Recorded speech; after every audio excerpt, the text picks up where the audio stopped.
আসসালামু আলাইকুম রহমতুল্লাহি ওবরাকাতুহু। আশা করছি সকল মুসলিম ভাই ও বোনেরা আপনারা সকলেই ভালো আছেন। আমরা বর্তমান সময়ে একটি কঠিন সময় পার করছি, যে সময়টা অত্যন্ত চিন্তায় ফেলে এমন সময়।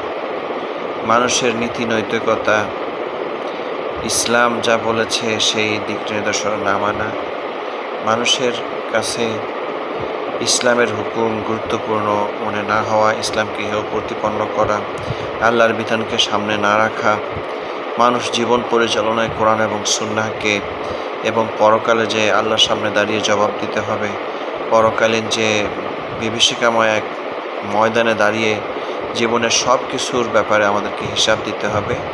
আমরা এই ব্যাপারে খুবই খামখেয়ালি, খুবই নিশ্চিত জীবনযাপন করছি।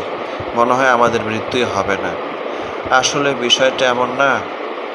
আপনার প্রত্যেকটা পদক্ষেপে অবশ্যই কথা চিন্তা করতে হবে যে আমার প্রতিটি পদক্ষেপের হিসাব আমাকে আল্লাহর কাছে দিতে হবে।